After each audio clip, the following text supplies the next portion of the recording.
আমার আজকে আলোচনার বিষয় হলো আল্লাহ রাব্বুল আলামিন পবিত্র কোরআনুল কারীমের ভিতরে ইরশাদ করেছেন, ইন্নামাল মুমিনুনাল্লাযীনা ইযা যুকিরাল্লাহু ওয়াজিলাত কুলুবুহুম ওয়া ইযা তুলিয়াত আলাইহিম আয়াতুহু যাদাতুহুম ঈমানা ওয়া আলা রাব্বিহিম ইয়াতাওয়াক্কালুন। الذين يقيمون الصلاة ومما رزقناهم ينفقون أولئك هم المؤمنون حقا لهم درجات عند ربهم ومغفرة ورزق كريم। আল্লাহ রাব্বুল আলামিন পবিত্র কোরআনুল কারীমের সূরা আনফালের ভিতরে মুমিনদের 5টি গুণের কথা বলেছেন। কয়টি গুণের কথা বলেছেন? 5টি গুণের কথা আল্লাহ তাআলা বলার পরে আল্লাহ তাআলা বলেছেন, উলাইকা হুমুল মুমিনুনা হাক্কা। এই গুণ যাদের ভিতরে থাকবে এরা হলো সত্যিকারের মুমিন, এরা হলো সত্যিকারের মুমিন। এই গুণগুলা যাদের ভিতরে থাকবে এরা হলো সত্যিকারের মুমিন। আল্লাহ তাআলা এরপরে বলছেন যে এই 5টি গুণ যারা অর্জন করবে তাদের জন্য আল্লাহ রাব্বুল আলামিন 3টি পুরস্কারের ঘোষণা দিয়েছেন। কয়টি পুরস্কার? 3টি পুরস্কারের ঘোষণা আল্লাহ তাআলা দিয়েছেন। প্রিয় ভাই সকল, পুরস্কার, আল্লাহর পুরস্কার যেহেতু আখিরাতে পাওয়া যাবে, আল্লাহ কি এখন পুরস্কার দেবেন? এখনই কিন্তু দেবেন না।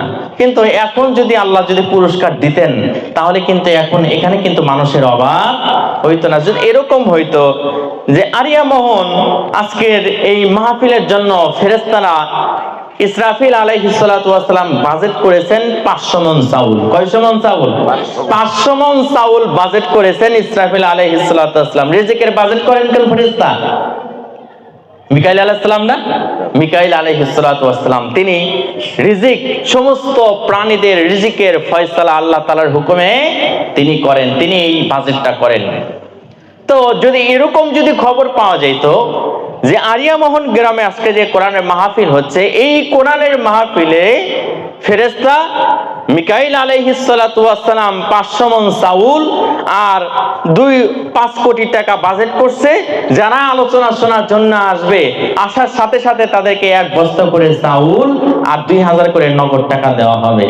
এই কথা যদি এরকম যদি ব্যবস্থা যদি আল্লাহ তাআলার পক্ষ থেকে থাকতো, আমার মনে হয় না যে এই মাহফিলের ভিতরে কোনো গরিব মানুষ বসার চান্স পাইতো। সব ধনীরা এসে ঠেলে ঠেলে আগে এসে আগের কাতারে এসে বসে তারপরে কি করতো? গরিবদের পিছনে ফেরেশতারা সব চাউল দেওয়ার পরে নিচে যা থাকতো এইগুলো গরিব মানুষের কান্দে এসে পড়তো। কথা বলেন ঠিক কিনা? দেখবেন দুনিয়ার ব্যাপারে ধনী এবং প্রভাবশালীরা সব সময় আগে আগে থাকে, আর আখিরাতের ব্যাপারে গরিব মানুষদেরকে সব সময় আগে আগে ঠেলে। এই জন্যই তো গরিবরা ধনীদের চাইতে 500 বছর আগে জান্নাতে যাবে। কত বছর আগে? 500 বছর আগে জান্নাতে যাবে। দেখবেন রমজান মাস যখন আসে, রোজার মাসে দেখবেন এলাকার ভিতরে অনেক ধনী মানুষ আছে যার সারা রোজার মাস কেন সারা বছর যদি বসে থেকে খায় তাও কোনো অসুবিধা নাই। কিন্তু ওই লোকটা ইতিকাফে বসবে না যেই লোকটা একদিন কাজ না করলে বাড়িতে খাওয়ার জোগানোর মানুষ নাই, সবাই মিলে তাকেই ঠেলে, এই তুমি বসে ইতিকাফে। এরকম আপনাদের এরকম মনে হয় এখানে ঘটে না নাকি?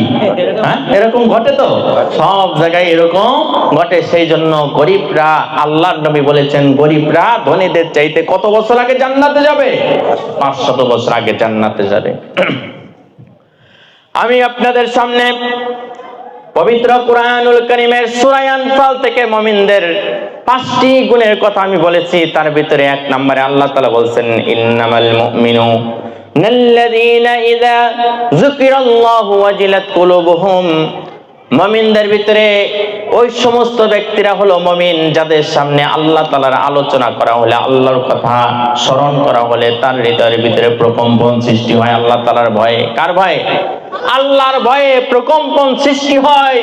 আল্লাহ তাআলার কথা শোনার সাথে সাথে যাদের হৃদয়ে ভূমিকম্প সৃষ্টি হয় আল্লাহ তাআলার ভয়ে, এরা হলো সত্যিকারের মুমিন। এক নম্বরের হলো এটা হলো মুমিনদের এক নাম্বার গুণ।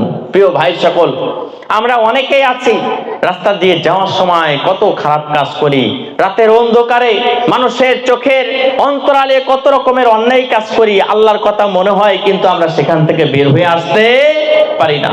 ফেরেশতারা যারা আছেন, সম্মানিত উপস্থিতি, আমি যে কথা বলতেছিলাম যে আমাদের চোখের সামনে আমরা কত গুনাহ প্রকাশ্যে অপ্রকাশ্যে আমরা গুনাহ করে যাচ্ছি, আর মনে মনে ভাবি যে আজকেই শেষ, আগামী দিন থেকে আমি ভালো হয়ে যাব, আজকের মতো আজকে এখন করে যাই। কিন্তু সাহাবা ইকরাম কি তাই ছিলেন? সাহাবা ইকরামরা ছিলেন সত্যিকারের মুমিন। সাহাবা ইকরামের সামনে যখন কোনো কথা আসতো সাথে সাথে তারা মেনে নিত।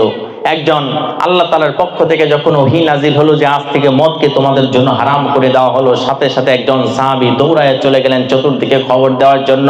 যেখানে মদের আসর বসতো সেখানে যা দেখলেন অনেক সাহাবী সেই আসরে বসে মদ খাওয়ার জন্য প্রস্তুত গ্রহণ করছে। কেউ মদ খাওয়ার জন্য বসেছেন, কেউ মদ খাওয়ার জন্য বোতল হাতে নিয়েছেন, কেউ মুখের ভিতরে নিয়েছেন খাবেন।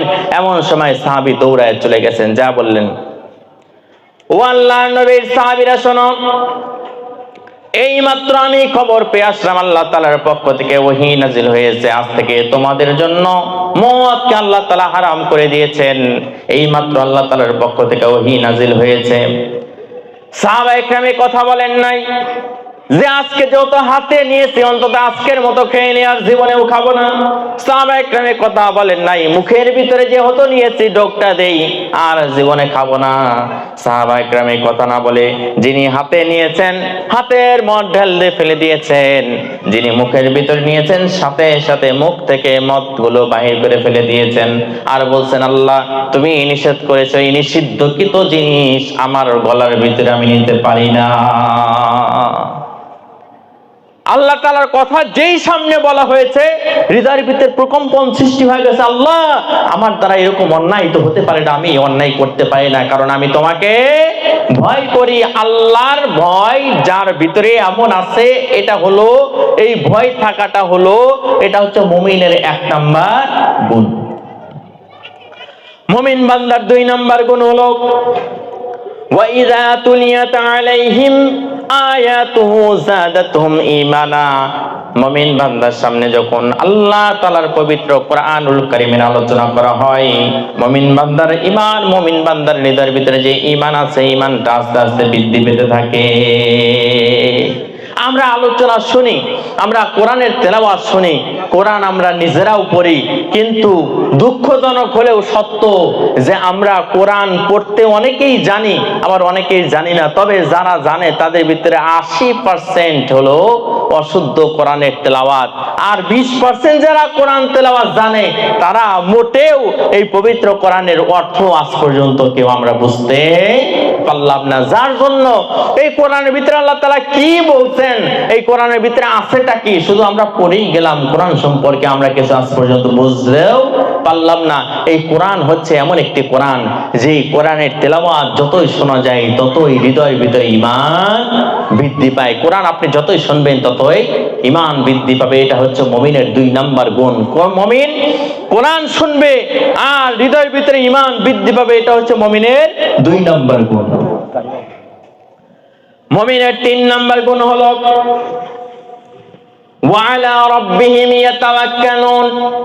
মুমিন বান্দা সব সময় ভরসা করবে কার উপরে? জোরে বলেন, একটু জবান খুলে বলেন, মুমিন বান্দা কার উপরে ভরসা করবে? আল্লাহর নাম জোরে নিলে কি কোনো অসুবিধা আছে নাকি? একটু জোরে বলেন, মুমিন বান্দা কার উপরে ভরসা করবে? আর একটু জোরে বলেন, কার উপরে ভরসা করবে? আর একটু জোরে বলেন, কার উপরে ভরসা করবে? আল্লাহর নাম যত নেবেন ততই হৃদয়ের ভিতরে ঈমান বৃদ্ধি পাবে। আল্লাহর নাম, আল্লাহ শব্দটা যতই উচ্চারণ করবেন ততই ঈমানের ভিতরে নূর বৃদ্ধি পাবে, আলো বৃদ্ধি পাবে।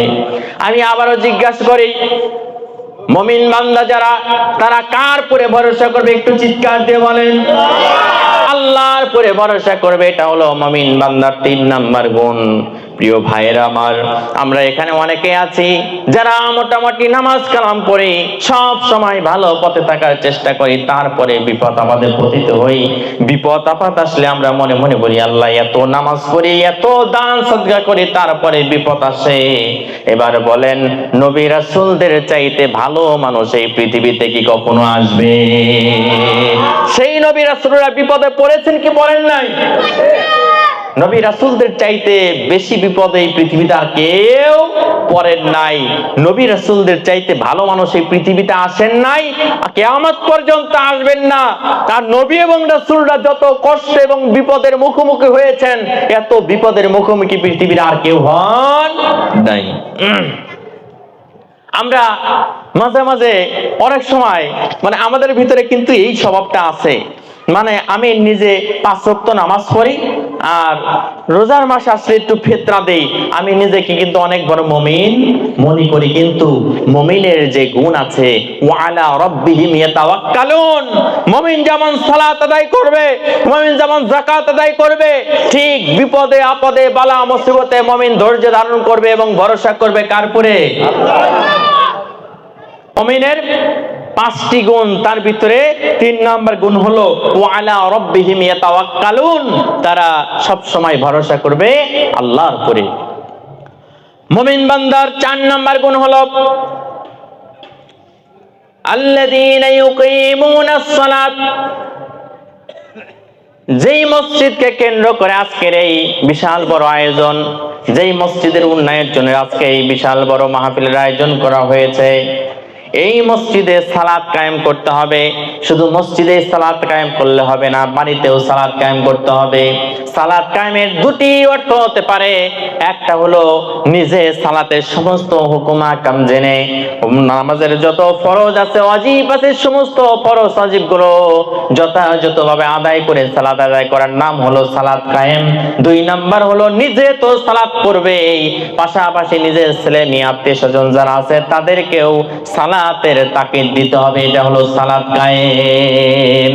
আমরা দেখা যায় যে মসজিদ নির্মাণের জন্য আমরা অনেকেই দান করে থাকি, কিন্তু এই মসজিদে নামাজ পড়ার জন্য কিন্তু আমাদের অতটা গুরুত্ব নাই।